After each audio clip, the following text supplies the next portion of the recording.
Hello guys, Assalamu alaikum. Welcome to our YouTube channel. Today I'm gonna tell you about the Treaty of Westphalia. ठीक है, तो इस पे एक part पहले हमने बना दिया है, तो आज हम इस पे दूसरा पार्ट बनाएंगे। ट्रीटी ऑफ वेस्टफेलिया में जो क्या था, पहले पार्ट में मैंने बात treaty of Westphalia all about, मतलब कि ट्रीटी ऑफ वेस्टफेलिया क्या थी, थोड़ा सा उसका इंट्रो दिया,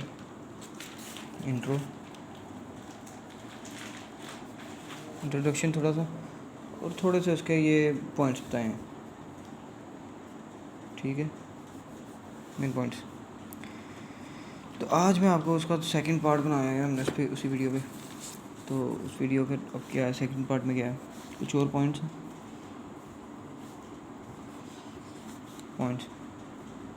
अच्छा, उसमें क्या है, 30 year war 1618 to 1648। Treaty of Westphalia में एक वार थी, 2 वार्स थी, एक 80 ईयर और एक 30 ईयर। ये रिलीजियस वार्स थी, ठीक है, रिलीजियस। यूरोप में कैथोलिक और प्रोटेस्टेंट्स के जो दरमियान में थी ना, ये वो वार थी। अच्छा, अब कैथोलिक में जो थे वो कौन थे, फ्रांस, जर्मनी, बेल्जियम, ये कैथोलिक को सपोर्ट कर रहे थे। प्रोटेस्टेंट जहाँ पे मेजोरिटी थी कैथोलिक्स की, वो फ्रांस में, जर्मनी में और बेल्जियम में थी। और प्रोटेस्टेंट की जो लीग थी, या प्रोटेस्टेंट की जो मेजोरिटी थी जिन एरियाज़ में, वो नॉर्वे, ऑस्ट्रिया, स्कॉटलैंड, स्वीडन।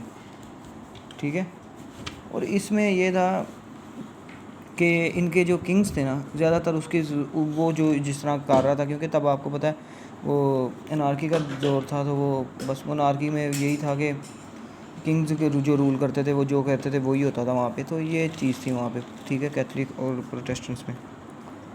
अच्छा, अब आगे फिर ये आ जाए तो सेंट्रल यूरोप की बात करते हैं। Central Europe between Catholic and Protestant. At central Europe में ये फाइट हुई थी, ठीक है, सेंटर में यूरोप के, तो उधर ये कैथोलिक्स और प्रोटेस्टेंट्स के दरमियान में, ठीक है।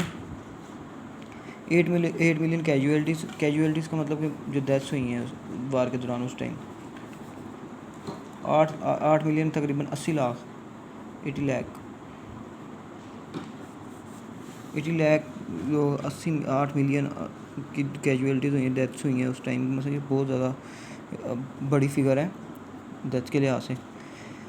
तो काफ़ी लोग मरे हैं इस वार में 30 ईयर में। तो holy Roman empire emperor Ferdinand third wanted Catholicism to prevail. जो रोमन थे एम्पायर्स थे ना, holy Roman empires, emperor Ferdinand उनका ना थर्ड फेर्डिनेंड, ये थर्ड फेर्डिनेंड उनका वो था, किंग था एक। तो उसको कैथरीन, वो चाहता था कि जो ना उसका रोमन्स का तीसरा किंग था ना, फेर्डिनेंड थर्ड, वो चाहता था, थर्ड इसलिए यही है कि तीसरा किंग था, फेर्डिनेंड जो था वो यही चाहता था कि कैथोलिज्म जो है वो परवेल करे, कैथोलिज्म बढ़ जाए, ठीक है। क्योंकि कैथोलिज्म जरा, मैंने आपको बताया था लास्ट वीडियो में कि ओल्ड टाइप के लोग थे वो, मतलब जो रिलीजियस में ओल्ड थे थोड़े से, उसमें कि ओल्ड से मुराद है कि वो जो पुराने तौर तरीके से चल रहे थे। तो ये जो प्रोटेस्टेंट्स थे, ये उनके ख़िलाफ़ थे। प्रोटेस्टेंट्स ये चाहते थे कि हम नए तरीके से, जिस तरह मतलब कि उसमें तो नया तरीका करते थे, तो उसमें ये उस हिसाब से चलना चाह रहे थे। लेकिन रोमन एम्पायर्स यही चाहते थे, उसमें यही था कि फिर डेमोक्रेसी वगैरह आ जाएगी, ये चीज़ें। तो वो फिर चाहता था कि कैथोलिज्म ही है जो वही प्रवेल करे, क्योंकि उनका आपको पता है कि वो बड़ा तब मोनार्की सिस्टम था कि हमारे खिलाफ़ कोई बोले ना, तो इस तरह प्रोटेस्टेंट उनके खिलाफ़ बोल रहे थे, ठीक है, आम लोग उनके खिलाफ़ बोल रहे थे।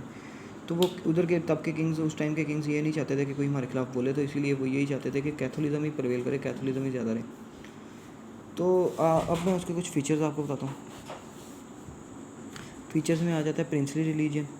पहले प्रिंस रिलीजन का मतलब है कि जो प्रिंस का रिलीजन है वही पूरी स्टेट का रिलीजन है, ठीक है। प्रिंस अगर कैथोलिक है तो इसका मतलब है कि स्टेट कैथोलिक होगी, उसमें फिर कोई क्वेश्चनिंग आंसरिंग नहीं थी। और अगर वो प्रोटेस्टेंट है तो स्टेट प्रोटेस्टेंट है, स्टेट प्रोटेस्टेंट। तो ये था प्रिंस रिलीजन के, जो उसके किंग का, जो उसके रूलर का जो रिलीजन होगा वही स्टेट का रिलीजन और लोगों का रिलीजन, मतलब कि लोग उसी को ज़्यादातर माने, दूसरे की तरफ बात ज़्यादा ना की जाए, ठीक है। क्रिश्चियन लिविंग एज माइनॉरिटी, इसमें क्रिश्चियन से मुराद है कैथोलिक और प्रोटेस्टेंट।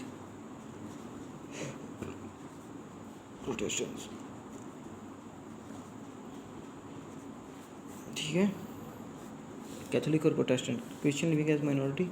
ठीक है, जहाँ पे इनकी मतलब कि जिसकी माइनॉरिटी है वो उसको अब जैसे था कुछ स्टेट्स में इस तरह था कि कैथोलिक ज़्यादा थे, फ़र्ज़ करें 80% किसी स्टेट में कैथोलिक है 80%, ठीक है, और सिर्फ 20% प्रोटेस्टेंट्स हैं, तो वहाँ पे फिर आपको पता है कि 80% है तो कैथोलिक ही ज़्यादातर वहाँ पे ये हुकूमत कर पाएंगे। ठीक है, तो इस तरह था कैथोलिक्स की फिर हुकूमत। लेकिन बात मेन चीज़ यही थी कि प्रिंस की जो होगा वही होगा, उसके बाद की बात है ये। ठीक है, इंडिपेंडेंस ऑफ स्विट्ज़रलैंड वाज रीऑर्गेनाइज्ड।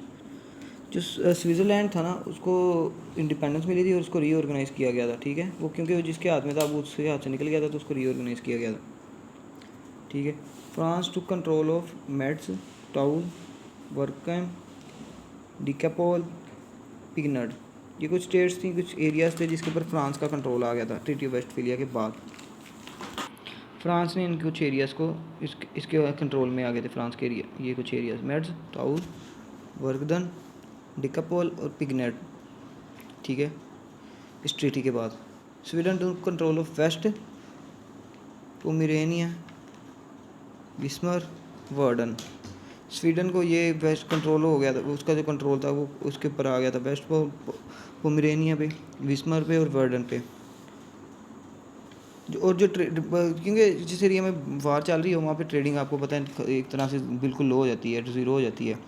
ठीक है, तो जो बैरियर्स थे वो ख़त्म हो गए थे, barrier to trade were removed. ठीक है, जो ट्रेड बैरियर्स थे वो ख़त्म कर दिए गए थे।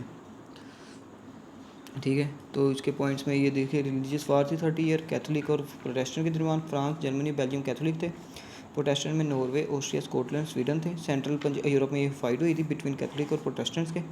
8 मिलियन कैजुअलिटीज़ हुई थी, 80 लाख के तकरीबन फिगर है, जो काफ़ी बड़ी ह्यूज अमाउंट है, जिसकी जो डेथ्स हुई थी। होली रोमन फेर्डिनेंड जो थर्ड था वो चाहता था कि कैथोलिज्म परवेल कर जाए, कैथोलिज्म रह जाए। ठीक है, कैथोलिज्म ही चले, प्रोटेस्टेंट ख़त्म हो जाए। तो फीचर्स में उसके आ जाएँ तो जो आज मैंने आपको बताया उनकी आपको एक दोबारा बता रहा हूँ। प्रिंस रिलीजन में ये था कि प्रोटेस्टेंट अगर तो प्रिंस प्रोटेस्टेंट है तो स्टेट प्रोटेस्टेंट होगी, तो अगर जो वहाँ का रूलर है प्रिंस है या किंग है वो कैथोलिक है तो उसकी स्टेट भी कैथोलिक ही तौर तरीके से चलेगी।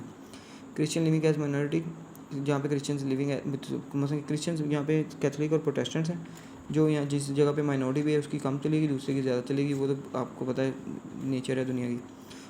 ठीक है, जिसका जोर है वही चला रहा है। तो independence of Switzerland was reorganised, Switzerland को जो था और इंडिपेंडेंस मिली थी वो आज़ाद हुआ था और उसको रीऑर्गेनाइज किया गया था। ठीक है, उसके पुराने किंग्स वहाँ पे वापस आए थे। France took control of Metz, Toul, Verdun, Decapole, Pignerol, France ने इसके इन एरियाज़ पे कंट्रोल किया था, इसको कंट्रोल मिला था इन पे। Sweden took control of West Pomerania, Wismar, Verden, Sweden को जो स्वीडिश है उनको इसके ऊपर ये मिला था कंट्रोल। ठीक है, जो ट्रेड बैरियर्स थे वो ख़त्म कर दिए गए थे इस वार के दौरान। ठीक है, तो अच्छा ये उसके कुछ पॉइंट्स और कुछ और फीचर्स थे मैंने आपको बताए हैं। आपको इसके ऊपर इंशाल्लाह एक और वीडियो बना के मैं बताऊँगा क्योंकि डिटेल्ड है थोड़ा, उसमें अब 80 ईयर वार्स है, what led to the treaty of Westphalia, background है, उसके इवेंट्स हैं। ठीक है, what were the significant even on the treaty of Westphalia, काफ़ी इंपॉर्टेंट क्वेश्चन है, अक्सर आता रहता है। ठीक है, significant even on treaty of Westphalia और उसके आउटकम्स क्या हैं। तो ये एक दिन इंशाल्लाह और वीडियो बनाएंगे इसके ऊपर, तो उसके ऊपर मैं आपको सारा उसको दोबारा डिटेल में बताऊँगा। तो अब ये पार्ट 2 जो हमारा कंप्लीट हो रहा है। ठीक है, तो ऐसे ही तो इसको और वीडियोस में मैं इंशाल्लाह आपको और बताऊंगा। तो अभी के लिए अल्लाह हाफिज़। और अगर आपने हमारी चैनल पे नए हैं तो उसको लाइक करें, सब्सक्राइब करें, हमारी वीडियोस को, हमारे चैनल को सब्सक्राइब करें, वीडियोस को लाइक और शेयर करें। ठीक है, मिलते हैं फिर किसी और दिन किसी अच्छी वीडियो में। अल्लाह हाफिज़।